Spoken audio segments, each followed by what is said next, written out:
बिस्मिल्लाहिर्रहमानिर्रहीम। आप देख रहे हैं यूट्यूब चैनल मैं कैसर अजीज़। सेविंग सर्टिफिकेट के ऊपर कौमी बचत ने बेपनाह इजाफ़ा किया है, और ये इजाफ़ा की जो शरह है वो क्या है, किस सर्टिफिकेट के ऊपर कितना इजाफ़ा किया गया है, ये मैं आपको बताऊंगा। मैंने साबका अपनी वीडियो में भी आपको स्पेशल सेविंग सर्टिफिकेट के बारे में बताया कि कितना इजाफ़ा हुआ है। आज हमारा मौजू है defence saving certificate. Defence saving certificate के ऊपर पहले कितना मार्कअप दिया जाता था और अब कितना दिया जा रहा है। पहले 1 लाख रुपए के ऊपर आप सालाना कितने पैसे लेते थे और अब आप कितने पैसे लेंगे, ये मैंने आपको तफसीलन बताना है। तो जिन अफराद के पास डिफेंस सेविंग सर्टिफिकेट हैं उनको पहले जो है वो शरह मुनाफा सालाना बुनियादों के ऊपर 12.96% दिया जाता था। पहले जो उनको मुनाफा दिया जाता था 12.96%, यानी 1 लाख रुपए की अगर आपके पास आपने इन्वेस्टमेंट की है डिफेंस सेविंग सर्टिफिकेट में, तो आपको साल के बाद 12,960 रुपये मिलते थे 1 लाख रुपए के ऊपर।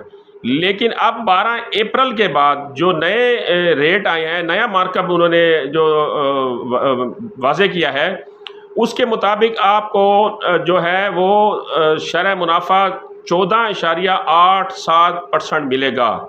यानी पहले ये 12.96% था, अब शरह मुनाफा जो है इन्होंने बढ़ा दिया है डिफेंस सेविंग सर्टिफिकेट के ऊपर, तो अब आपको 14.87% मिलेगा। यानी जो इसमें इजाफा हुआ है, साबका जो परसेंटेज थी और जो अब परसेंटेज है उसके दरमियान 1.91% का इजाफा किया है इन्होंने।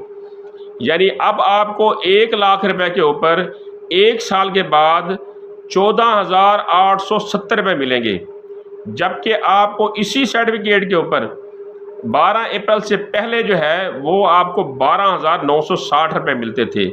यानी जो शरह मुनाफा में इजाफा हुआ है रुपयों में, वो 1,910 रुपये का जो है इन्होंने इजाफा किया है 1 साल के मुद्दत के लिए। मैंने अब आपको डिफेंस सेविंग सर्टिफिकेट के बारे में बताया कि कितना परसेंट मुनाफा हुआ है और कितने रुपए का इजाफा हुआ है, ये मैंने आपको अपडेट दी है। आपने अगर अपनी इन्वेस्टमेंट की हुई है तो अब आपको आने वाले महीनों में इजाफे के साथ जो है वो मुनाफा दिया जाएगा। जितने परसेंट इजाफा हुआ है उसके हिसाब से आपको मुनाफा दिया जाएगा। और जिन्होंने नई सरमायाकारी करनी है 12 अप्रैल के बाद जैसे ही वो सर्टिफिकेट लेंगे, तो डेफिनेट बात है कि नए शरह मुनाफा के साथ उसको प्रॉफिट जो है वो सालाना बुनियादों के ऊपर दिया जाएगा। तो ये मालूमात मैंने आपको दी जो नई अपडेट थी कौमी बचत की तरफ से। इस बारे में आपके जहन में कोई सवाल हो, कोई अभाम हो, तो आप कौमी बचत के हेल्पलाइन पर कॉल करके उनसे भी मदद ले सकते हैं, और मुझसे पूछना चाहते हैं मुझसे भी ले सकते हैं। मुझे इजाज़त दीजिए, अगली वीडियो तक फिर इंशाल्लाह हाज़िर होऊंगा। अल्लाह हाफ़िज़।